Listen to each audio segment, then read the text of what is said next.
This is a re-recording of the lecture that was given on Tuesday, the 22nd of February, 2022. I will forego the discussion on the assignments that were due that I gave in the original lecture, and also on the midterm and the practice exams and so on, and start right with the substance of the material. The topic is that we're encountering is how to deal with various spatial scales and various localities in the image. If we take this image here of a noisy light circle with a dark circle inside it with little knobs on the edges. The noise appears to be lots of little small scale speckles, or specks, I guess I should say. If we're interested in the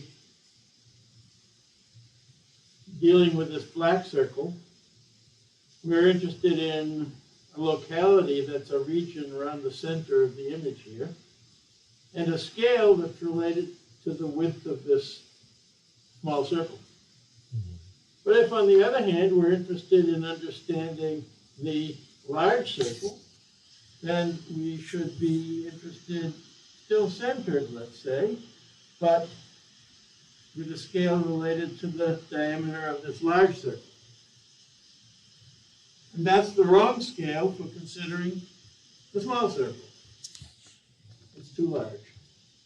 On the other hand, if we're interested in, for example, this knob over here, we're interested not in something near the center, but in the locality near where that knob is, and at a much smaller scale because the knob is much less wide than either of the circles.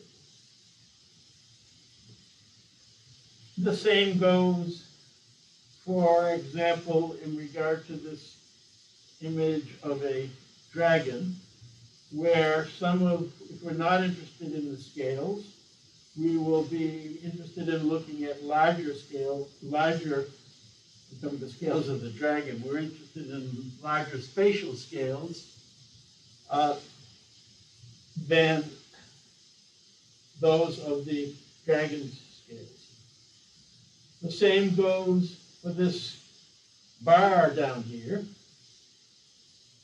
We're interested in the width of the bar. We're interested in a region where the bar is, but also we're not interested in the small little squares that make up the texture of the background, which occur at much smaller scale and in various localities.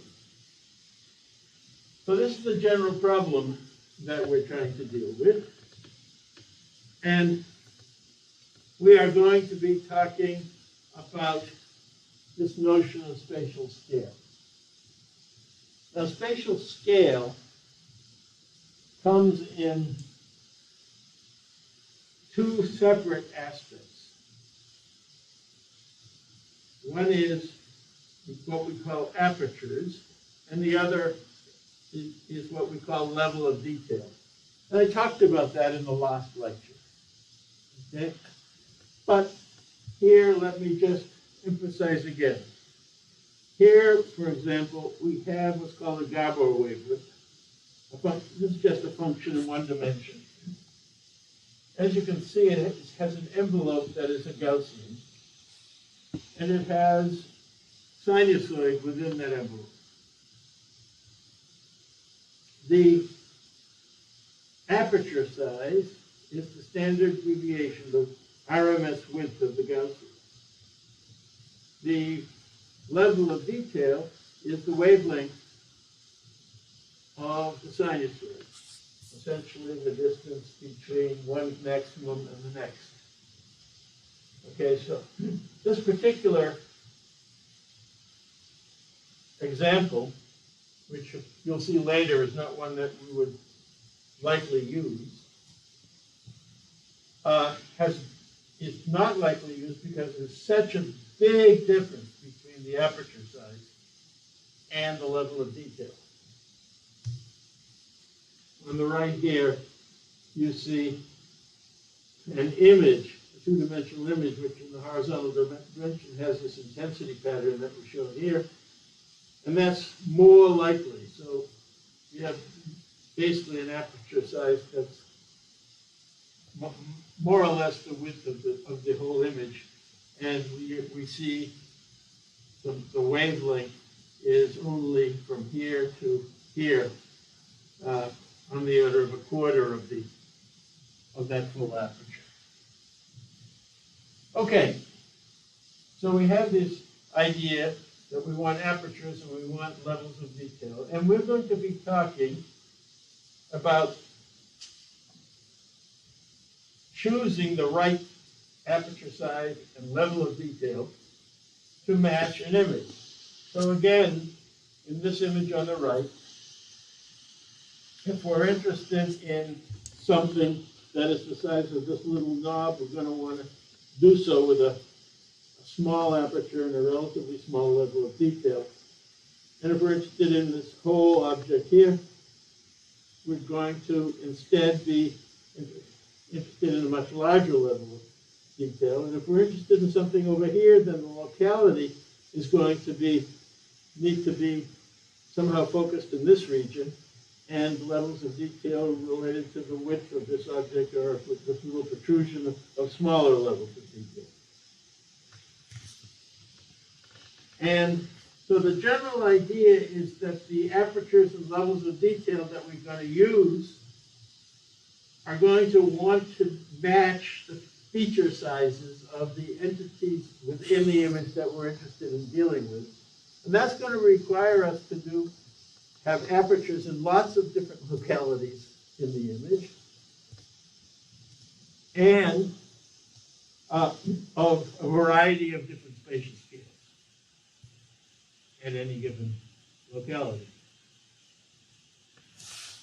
Now, the question is, well, what should we use as an aperture function?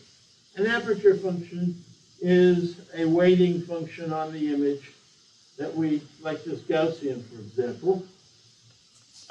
And in fact, we're going to see that the Gaussian is a very, very desirable aperture size. In fact, it's uniquely the function that we should use for aperture if we want to achieve certain properties.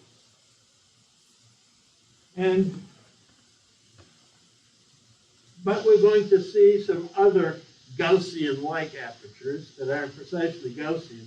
So for this orthogonal wavelet here, it certainly looks, if the envelope of this is sort of falling uniformly, unimodally like a Gaussian here, but it's not precisely Gaussian. Okay? In order to understand this idea of an aperture that we're going to use as a weighting function centered at some place in the image. So we're going to have some center place in the image, and we're going to, if you will, pay most attention, most heavily here at the center of the aperture, and less weight on the information that comes from farther or farther away from the center of the image. And so we need to understand the formula for Gaussian. And so let's look at this. These are the formulas for a Gaussian in n dimensions.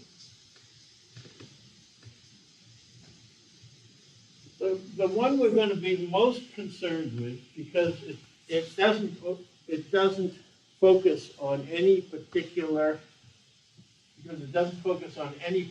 direction.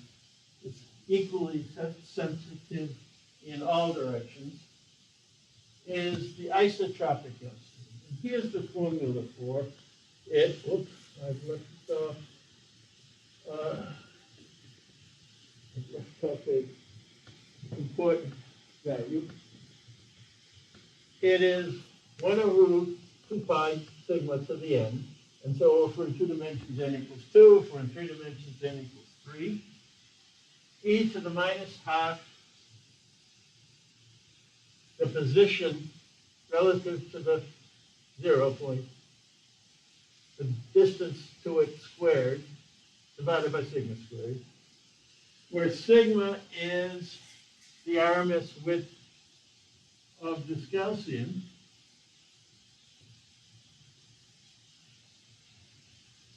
And in 2 dimensions, we have a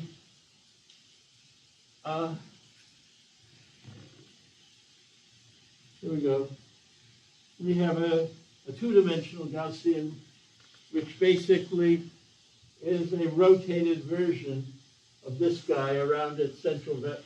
If you take this and you rotate it around, you'll get the 2-dimensional Gaussian.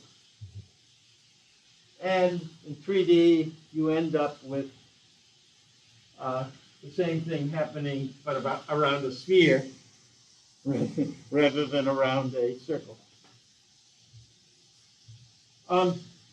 We will come back to the guide down below, which is the non-isotropic Gaussian later. In this particular formula, the center value is shown as mu, if you want to center it at some particular place, mu, in the image rather than at 0. But we're going to be interested in this Gaussian, zero-centered Gaussian. Well, we can factor this, reminding you that x squared means x1, well, if you talk about xy, it means x squared plus y squared. In 3 dimensions, it means x squared plus y squared plus z squared. Or alternatively, when I want to call x1 what I mean by x, and x2 what I mean by y, and x3 what I mean by z, you can say x1 squared plus x2 squared plus x3 squared, or in 2D, x1 squared plus x2 squared. But because e to the a plus b is e to the a times e to the b, we realize that we have a product here of e to the minus x1 squared over sigma squared and e to the minus half x2 squared over sigma squared, and sorry, half each time, and e to the minus a half x3 squared over, in 3 dimensions over sigma squared. And likewise, we have one of these 1 over root 2 pi sigmas for each term, making up the whole set of 1 over root 2 pi sigma to the end that you got over here. And as a result, we see that what we have is a separable product of 1-dimensional Gaussian. We have a Gaussian here in x, and now take a Gaussian coming out of the board in y. And then we multiply those two together, and we get this isotropic Gaussian. That's the product of those two x Gaussians and y Gaussians. Meaning you can apply the aperture first in x and then in y, and get exactly the same result as if you tried to apply it fully in xy. And likewise in 3 dimensions with z.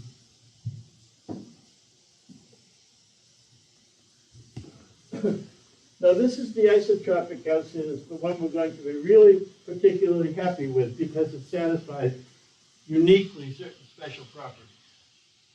But sometimes we're interested in having the possibility that the Gaussian in y, for example, is wider, has a bigger scale than the Gaussian in x. And moreover, we may not want this two-dimensional Gaussian. So this Gaussian here, the isotropic one, if you look at it in 2D, and you look at equal values of x underline, what you get is circle. So that's one particular value of x. And here's another iso x value for a larger value of x. All the places on the circle have the same value of the distance to the origin, right? But, okay, so this is x, and this is y.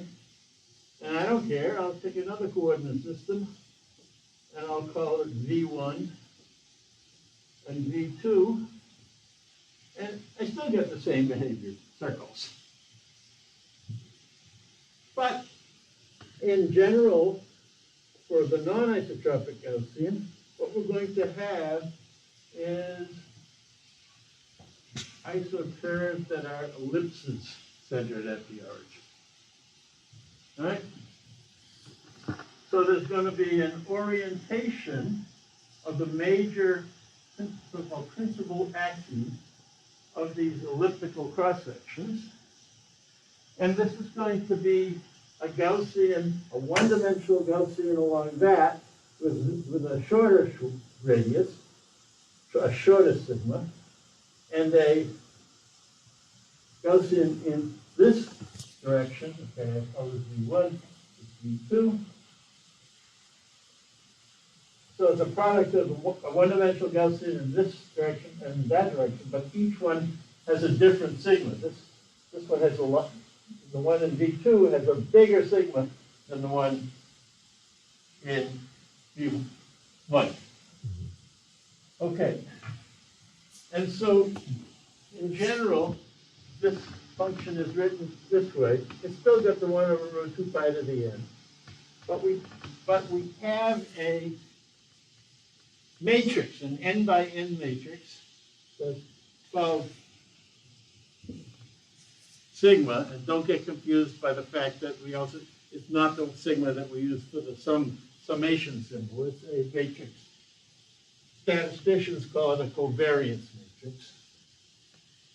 And the formula here is the determinant of this guy, the square root of the determinant of that matrix, e to the minus a half, x transpose the inverse of sigma times x.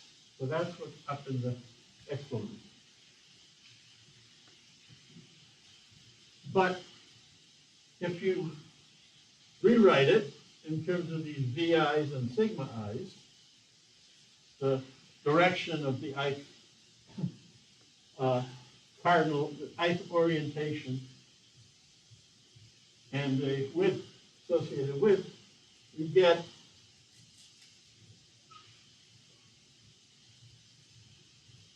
the same 1 over root 2 pi sigma I, just like we had before, but now it's the width of the ith dimension. And e to the minus a half, the component of x in the vi direction, squared over sigma I squared. And what are the vi's and the sigma i's? Where they are, the vi's are the eigenvectors of sigma, and the sigma I squareds are the eigenvalues of the matrix sigma. So this symmetric positive definite, positive non-negative definite sigma yields its eigenvalues and eigenvectors. And here comes the formula. And again, it's separable, but separable with respect to very specific directions, not arbitrary directions, the way it was with the isotropic Gaussian.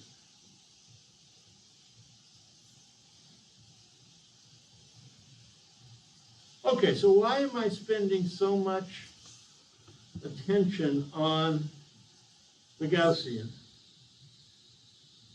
And by the way, we're going to see, once we have selected our aperture, we're going to see a variety of ways of specifying the level of detail with respect to this so-called, this envelope.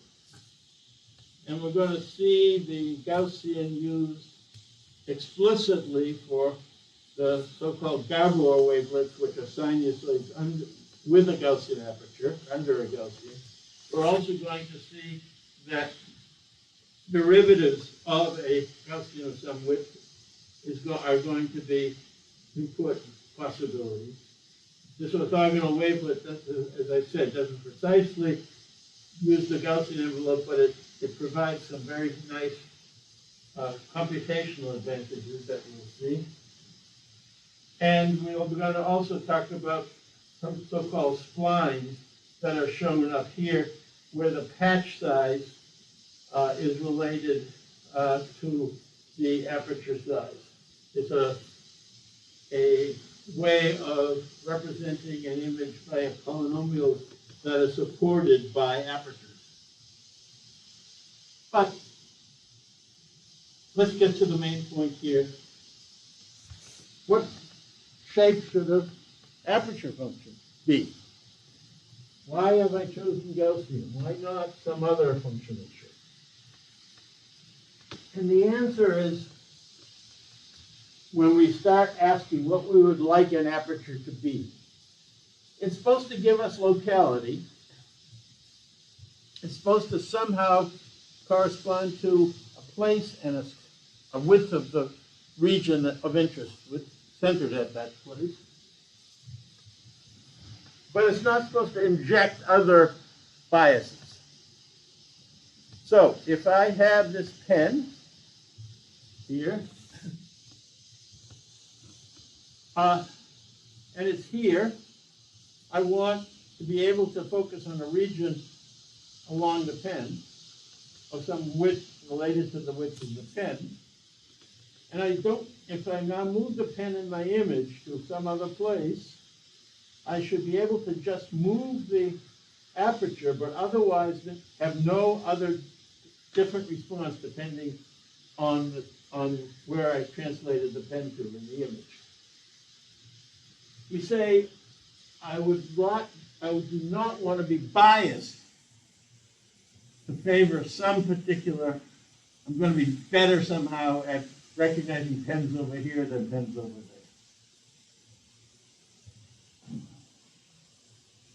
The same thing goes if I come closer to you, and now we take a picture from the point of view of the camera here, where the pen looks bigger. And yeah, we should use a correspondingly bigger aperture, but other than that, we don't want to have any bias that is better at looking at pens that are bigger than pens that are smaller. The same goes for rotation. I don't want a pen that's tilted this way to be somehow harder to get measurements from, or hard to get good measurements from, than a pen that is upright or horizontal.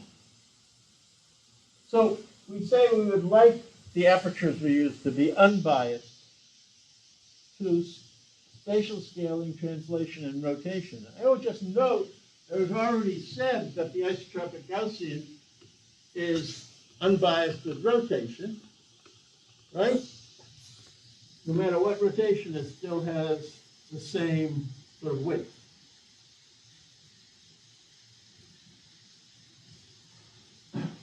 The next thing we would like for an aperture is we'd like to be able to apply some aperture. And after we apply that, we're going to apply on the result another aperture. We say we cascade the application of different apertures.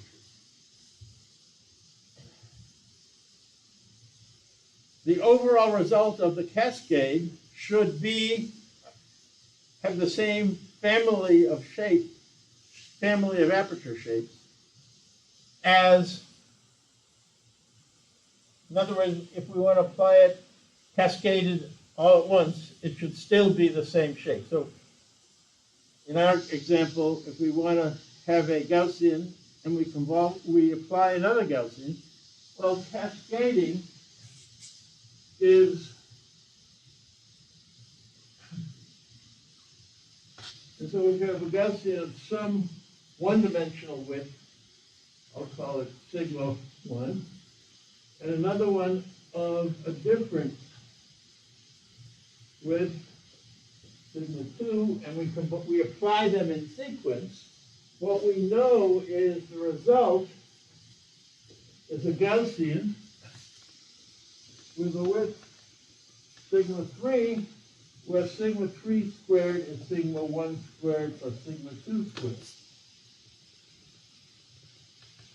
In other words, we can apply e to the minus, we can apply a one-dimensional one with sigma 1 squared, and then on the result apply sigma 2 squared. It's the same as simply adding the two sigmas, but otherwise having the same family of shapes. So, for those with a mathematical bent, this is called the semigroup property. But you don't need to know that for this course what it's called. We want to be able to cascade apertures and still have a legal aperture. The fourth one is fairly straightforward. We basically don't want something that has infinite integrated intensity under the aperture.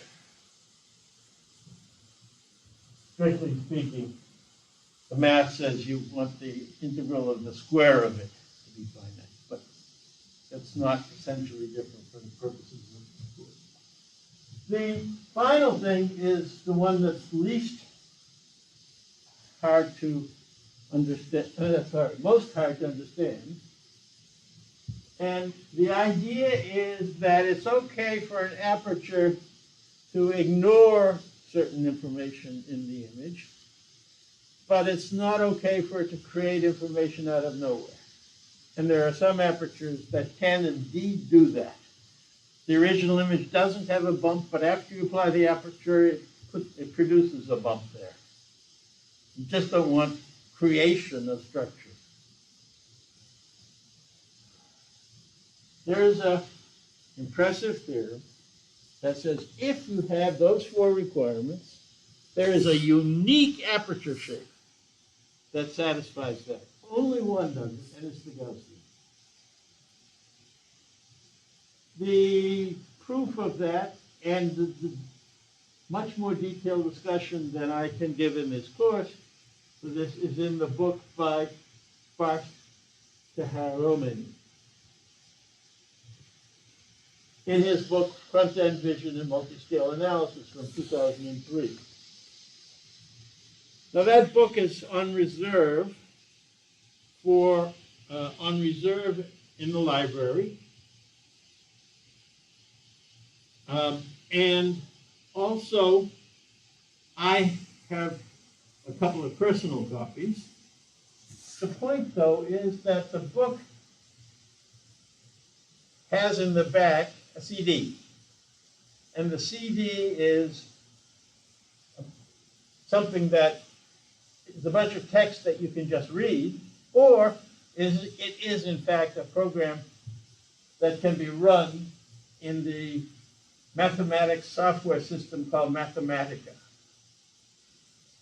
And if you are interested in having a copy of that book yourself, you come to my office with an appropriate storage device, another CD or a capacious USB key,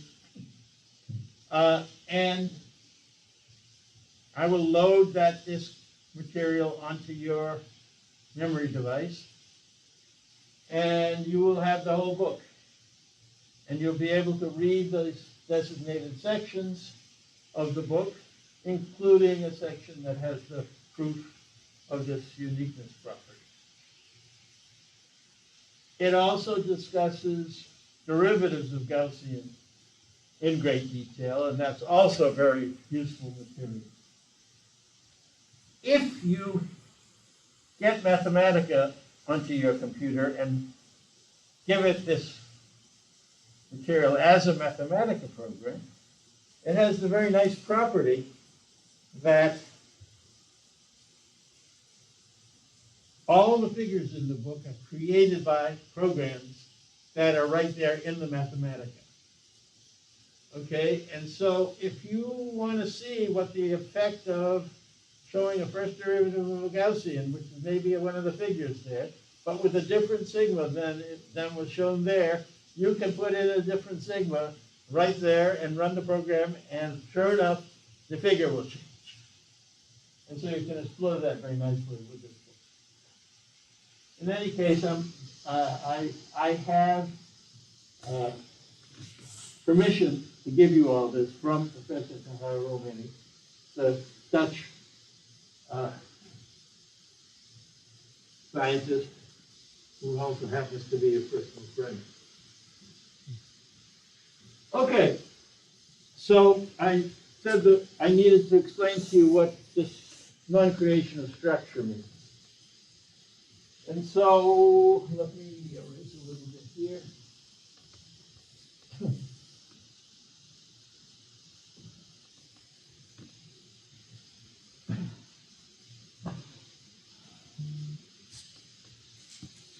There we have an image.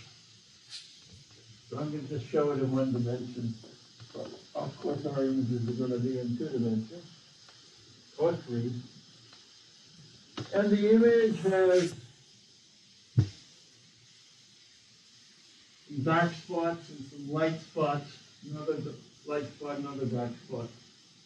So light spot, darker here, lighter here, somewhat darker here, lighter there, and so on. You can talk about the extrema, the locally lightest and locally darkest values, the places where you have the local maxima and the local minima of intensity. In 3D, you'll have the same thing. You'll have some light spots, and you'll have some dark spots, and you'll have maybe a brightest place in the center of here and a darkest place over there. And the idea is that what an aperture should do is to lower the light spots and raise the dark spots, meaning if after application of the aperture, we have something that now looks like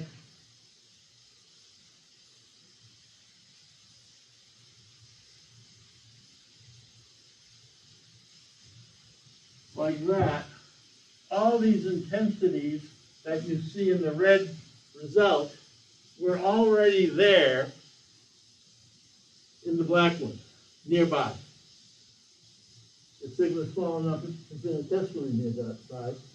But this guy over here has disappeared, but that's fine because it doesn't exist in the red one nearby. Okay, so this is the idea of non-creation of structure. It's not quite the same as that you can't create new local maxima or minima, but they have to be created at intensities that you already had nearby.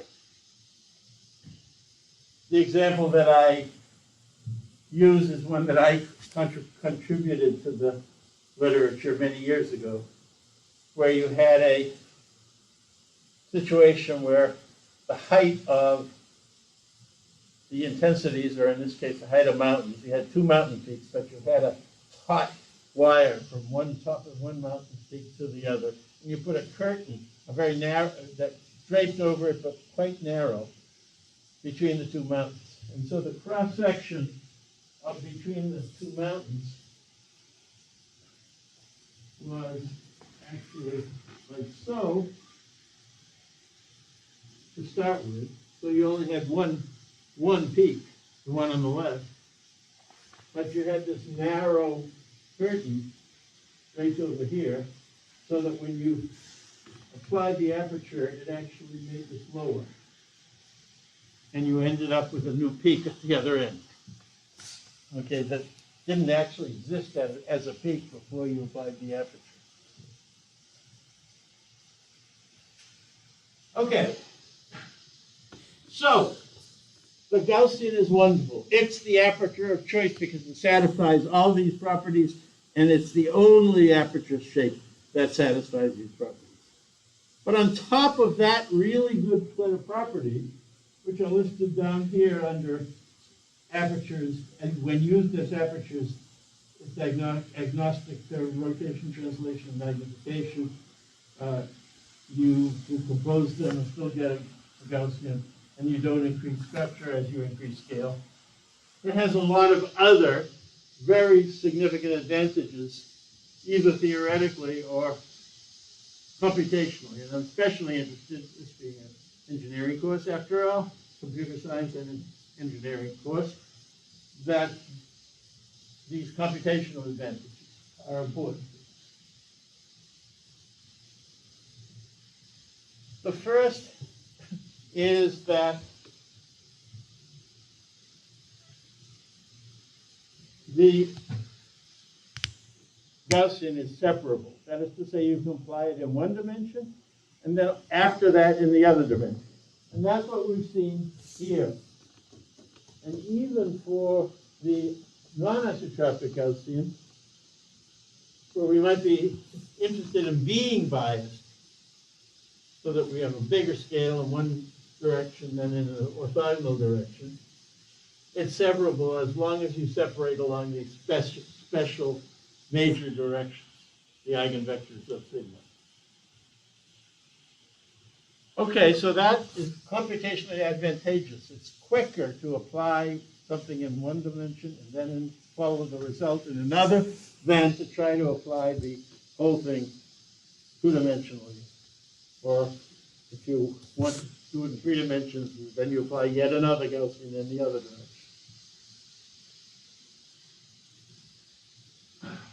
I've already said that the Gaussian is rotationally invariant. That's particularly interesting because it means this lack of bias. It's an isotropic function, and then we have this sort of ellipsoidal form if we insist on having different scales at different RMS widths in different dimensions. We have this idea that I've already talked about. I guess I erased it. That says the convolution of 2 Gaussians is a Gaussian, and the product of a Gaussian in one dimension and in the other is a Gaussian.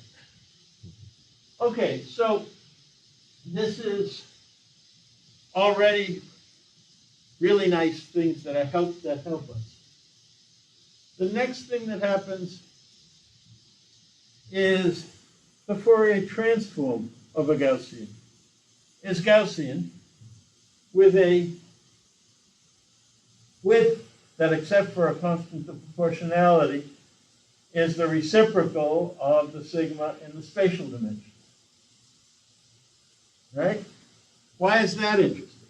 Well, if we want to do convolutions in space, we might get that much faster by multiplications in frequency.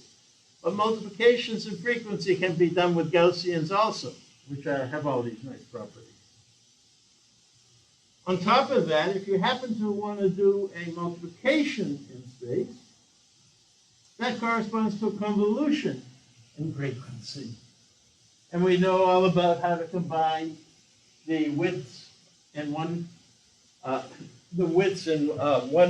Gaussian in the frequency domain, cascaded with the widths of the other via convolution. So all of this is very, very useful. The next matter is the central limit theorem. This is a theorem from which we can be completely unsurprised that whenever we see devices out in the real world that are applying themselves to produce images or on images, whether the devices are computational or physical. For example, a camera is a physical imaging device. And I don't care whether it's a light camera or a MR imaging device, we find that the point spread functions, the kernels, convolution kernels that are in effect applied by them are Gaussian, or approximately Gaussian. Wait a second, how could that happen? And the answer comes from the central limit there.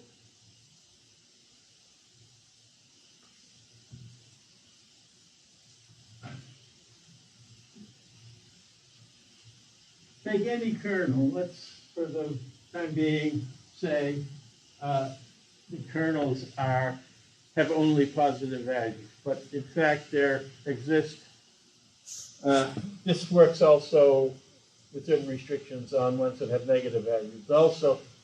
But let me consider, for example, the rect kernel. Okay? And now let's consider another kernel that is with some weird shape like so.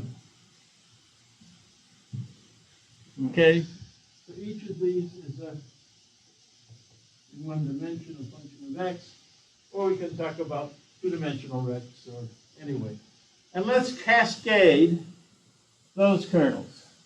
So this asterisk I equals 1 to n says we're cascading n kernels, h sub 1 with h sub 2 with h sub 3 with h sub 4 and so on up to h sub n. So this guy might be h sub 1. This guy might be h sub 1. This guy might be h sub 2.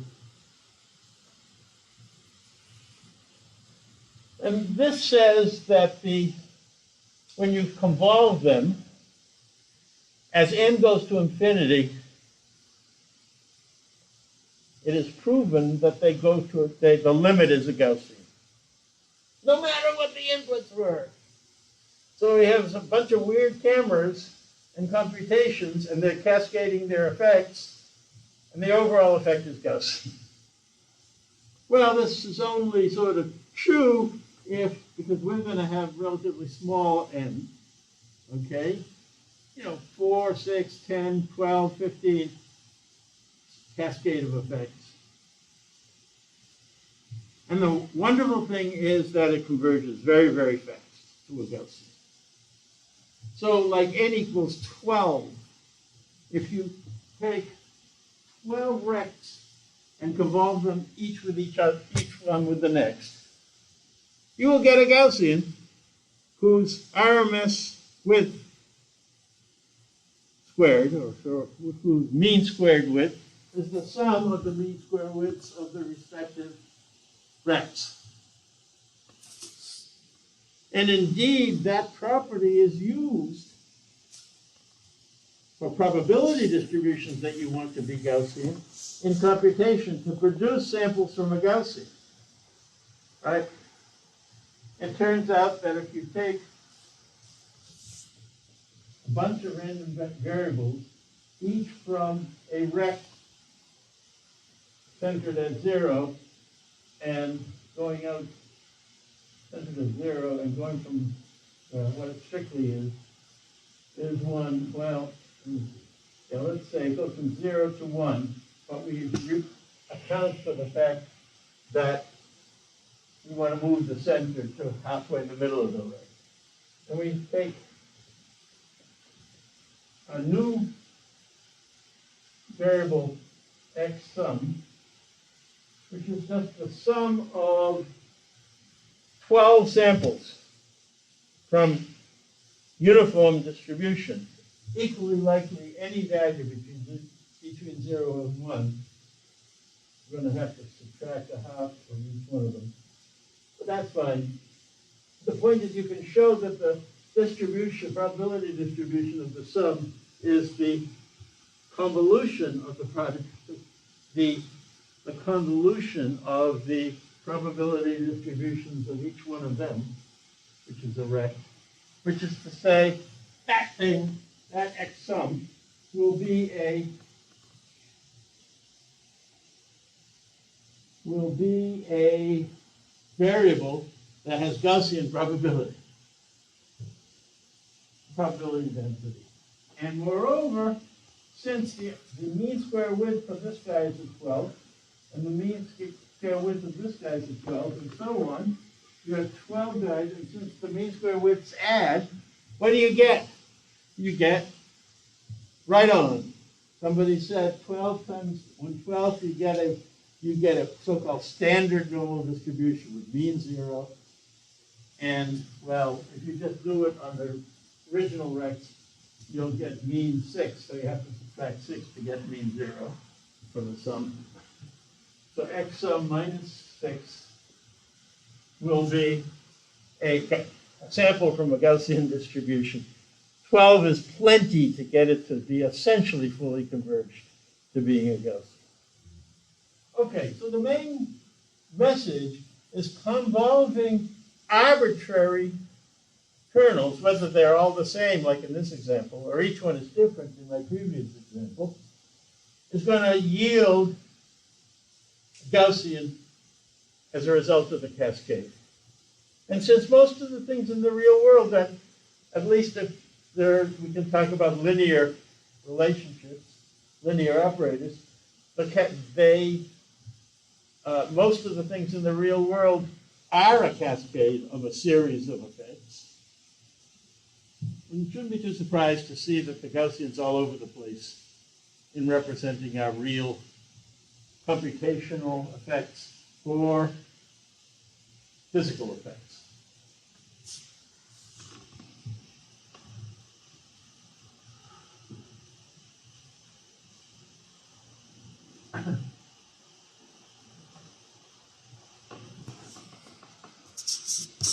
Information theory is a topic that has to do with the uncertainty of things. So at a particular pixel value in an image, it came hopefully in a deterministic way from whatever the scene was and the way the camera worked. And so maybe it should have gotten a intensity level of 9.236. But there's random noise that's injected. And so sometimes we're going to get 9, and sometimes we're going to get 10, and sometimes we're going to get 8, and so on, as the value in a digital image, let's say, at that pixel. So we have this random noise on the intensities in a pixel, which mean that we can't absolutely tell that I came from 9.236. It might have come from, if we see 10, it might have come from 10.4 or 9.23 or 8.4 or lots of different possible values. We have uncertainty as to what that pixel value is. And information theory measures uncertainty. And uncertainty is related to the probability distribution of whatever we're talking about here, intensity noise in a pixel. So entropy of a system is simply the average uncertainty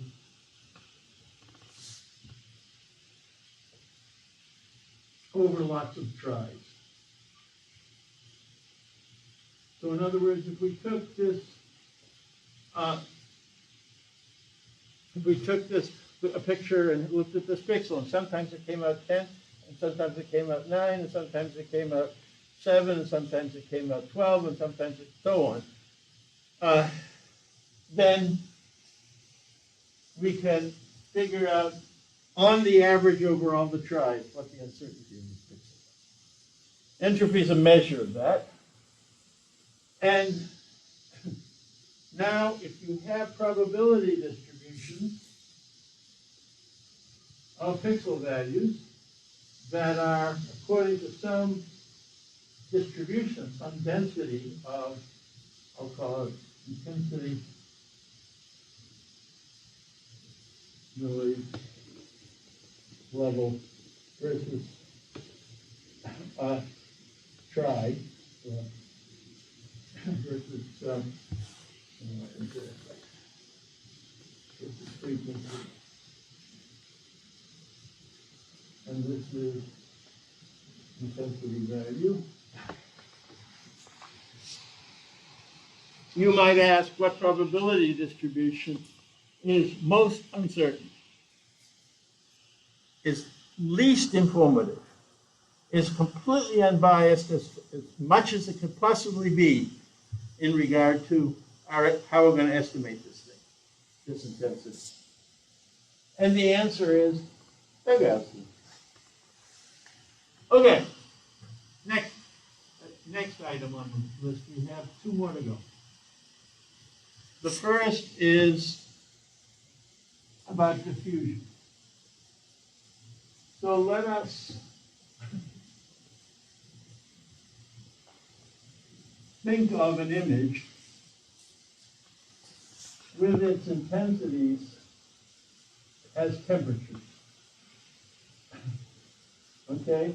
So we have colder places and hotter places. Okay? And if you take something in a uniformly conducting medium and you let it sit with these temperatures, the temperatures are going to spread. Okay? The physics term for that is diffusion. They diffuse according to the equation that's given up there. So if F is intensity, what we have for diffusion is that it satisfies this particular differential equation that if this guy is f of x at time 0, whatever the particular, then the result of the diffusion is going to be that the rate of change at any, as a function of x with respect to t, is given by the Laplacian of f of x. So this is important. This Laplacian is a spatial Laplacian. It's a second sum of second derivatives in the three cardinal directions in 3D or in two cardinal directions in 2D. And it's isotropic, by the way.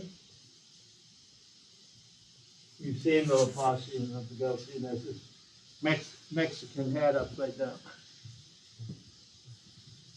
And this differential equation says that how f changes in time is a function of its spatial distribution of second derivatives. That is pretty impressive, huh? Something time changed, but that's how diffusion works. And so the upshot is if we want to, okay, the final thing to say is that for the particular case where you have a delta f of x equals t is 0, that is to say a spike of high intensity surrounded by 0 intensity, high spike temperature surrounded by 0 temperature all around it, and you run this equation, what do you think you get? The Gaussian. Okay, and you get a Gaussian such that f of x and t is a Gaussian with sigma squared equals 2t. Okay, so as t goes by, the Gaussian gets wider and wider.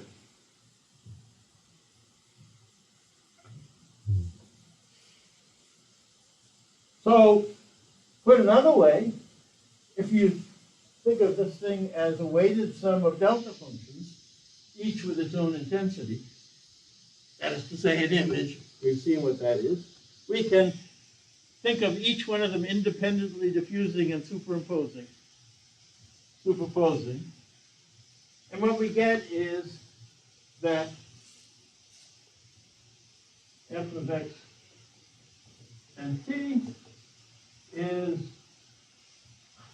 f of x is 0 involved with the Gaussian at x with sigma, where sigma is related to t by that. Okay? So the upshot is we can apply a Gaussian by running the diffusion equation. Okay? In this course, you won't actually do that, but if you take COM 775 in the fall, in fact, I'll be teaching it, you'll find that there is a noise reduction method that you would like to run that essentially involves lowering it by convolving with the Gaussian. And you're going to do that by this equation. Why should we want to do that? And the answer is that for a real image, we want very considerable averaging over uniform areas of the object. Right, in a region like here, the center of the object, where all the intensities of this object are roughly the same, averaging is a very good way of producing the noise. But what's going to be the effect of these boundaries if I apply the Gaussian there? Well, I'm by myself here re-recording the lecture because of a failure to record last time. But some student out there said, yeah, this is going to be a blurred boundary. Absolutely right. It's a blurred boundary. Right? You don't want to blur the boundary. Ooh, how can we get good averaging here but not blur the boundary? And the answer is we can use edgeness, edge strength, and let it affect the conductance. So at the boundary, we're going to have a low conductance region, which is to say it's like we're convolving with a very narrow Gaussian there. And in the center, we'll do more noise reduction because we will be able to deal with a wider signal. So-called geometry-limited diffusion, which is the noise removal method of choice for image restoration. Okay, so I've talked about the diffusion equation, and there's a variant of the diffusion equation that involves not only the f function, but the conductance function. So you have two images, one of which is f, and the other one is the conductance, but the conductance is related to edginess in f. First derivative properties of that. The last thing on this wonderful paean to the Gaussian, with a song of praise to the Gaussian, a word that you may not use very frequently, but it means song of praise. It's spelled that way. Comes from the Greek. Anyway, is Brownian motion.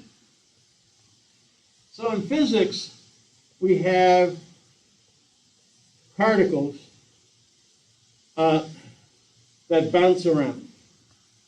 Okay, so atoms within molecules, for example, are not stable in a gas state. The atoms in a gas, well, that's not a molecule, but anyway, in a substance, bounce around. And one atom might start at some place and take a step for some time, and then another step in a different place, and another step in another place. And a second atom that started from the same place might have started from the same place and take a different series of steps, a different color from the first one, and so on. And if we look at the density of the location, the density of atoms about the original starting place, by the so-called Brownian motion, becomes Gaussian. Okay, so another way to simulate a Gaussian effect is to take random steps, do this random step sequence. And that turns out to sometimes be useful also for analyzing certain theoretical properties of these operators that we're interested in with images. So, the Gaussian has all these wonderful properties. We choose it first and foremost because it has these nice theoretical properties that we want, but also because it has these nice computational properties and computational options. This is just what I said in the first part of this lecture. It's in your slides, the formula for the isotropic and the general Gaussian. The last thing I want to talk about in this lecture is what happens to noise at different levels of detail. So till now I've been talking about apertures. And these apertures, we said we wanted to be Gaussian, or Gaussian-like at least. But we also have this level of detail property that I talked about, which is, for example, sinusoidal wavelength. The distance between one peak of this and another peak of this, right?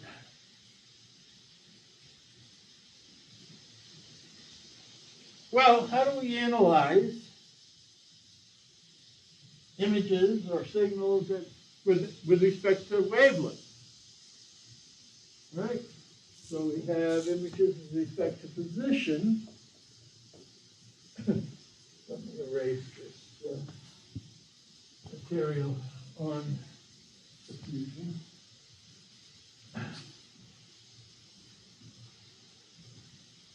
And we want to think of it level of detail by level of detail. That is to say, this wavelength is simply the reciprocal of frequency. We're interested in understanding this as a function of frequency. So what represents I, frequency by frequency? How much of I there is at each frequency? The component of I. Of course, that's what we spent a whole lot of weeks on. That's just the Fourier transform. It's just the coefficients of the sinusoids at various frequencies. That is to say, it's the thing we call I of nu. But if our I is some I0, which is the noise-free version of I, as if it had no noise, and there's this random noise added to it that yields, for example, something like we saw way back here, all this noise, this extra random stuff on top of I0, then I of nu, because of the linearity of the Fourier transform, is going to be the Fourier transform of, oops, somebody should have hollered. Come on, everybody.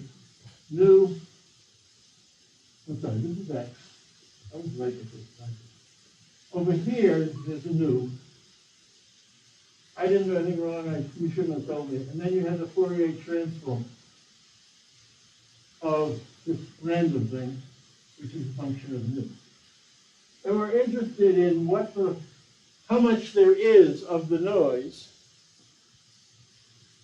in any frequency relative to how much there is in the image. We're interested in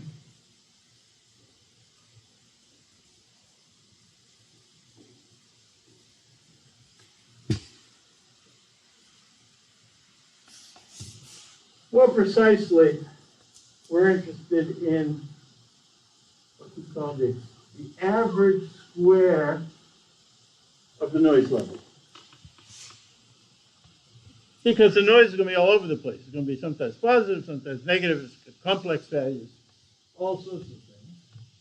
In fact, we've got to put in the bar here, and we're going to need to take this here, and we're going to take this to the half. And this E is called the expected value operator. It's just the mean. It's the mean over lots of trials of the noise. And this thing is going to be the relative noise that we're, the so-called noise to signal ratio, or if to the minus a half, it's called the signal to noise ratio as a function of nu. Okay? So, how does that go? Well,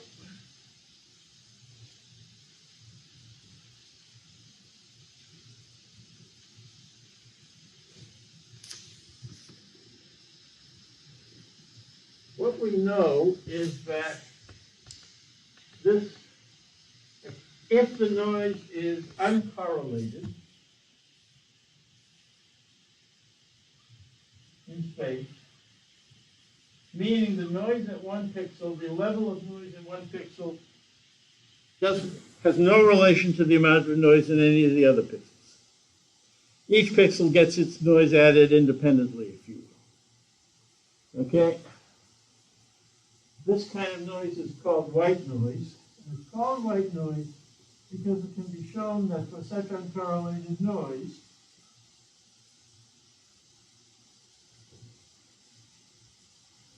the expected value of the noise squared, which is the variance of the noise, is constant with frequency. Equal likelihood of noise on the amount of the level of noise at every frequency. Okay? But images, I0, come from cameras with blur. They have already been convolved with a Gaussian, or in the frequency domain, multiplied by a Gaussian. So although images, the expected image intensity by 0 in the frequency domain is roughly flat also, well, not of I0, but of the scene of 0. Once the scene has been run through a camera that Gaussian blurred it, all these guys get in space convolved with a Gaussian, which is to say, multiplied by a Gaussian in the frequency domain.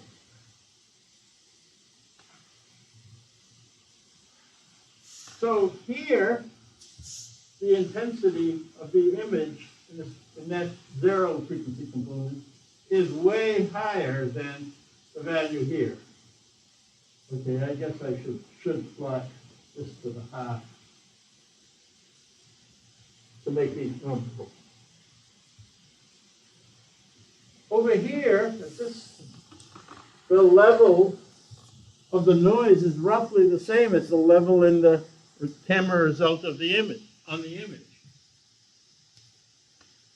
But over here, at this frequency, it's almost all noise. The signal to noise ratio is close to 0. Awful. And as a result, when we want to have operations that, for example, enhance things, bring back up some of these values, we better, I've already talked about, we better not do it here, where all we're doing is enhancing the noise. But this property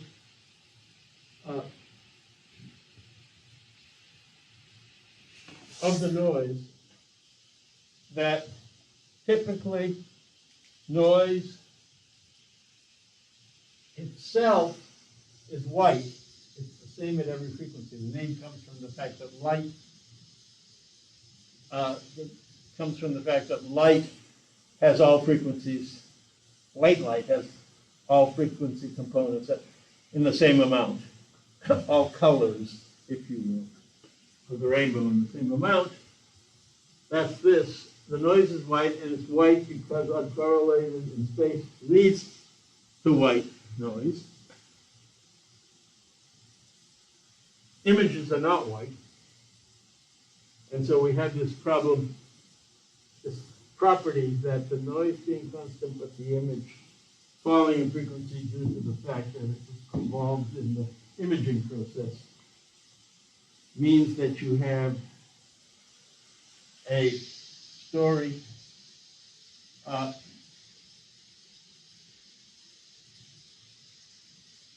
variable signal to noise ratio with frequency. Okay? Or equivalently, since level of detail is 1 over frequency, the reciprocal of frequency, this is, while it's increasing frequency, this axis is decreasing level of detail. Smaller and smaller wavelengths. Okay, and so if we're going to analyze images like this, we want to analyze it with levels of detail that are over here, which have rather big wavelengths, or any other level of detail mechanism. And over here, it's bad news to use analyses with levels of detail that are over here. And this is going to be true not just in levels of detail that are wavelength, but other levels of detail that we're going to be talking about. Essentially, Parseval's theorem yields the same result no matter what basis images you're using. If they're in the book in one set. Okay, that's the end of this lecture. I hope we have recorded it.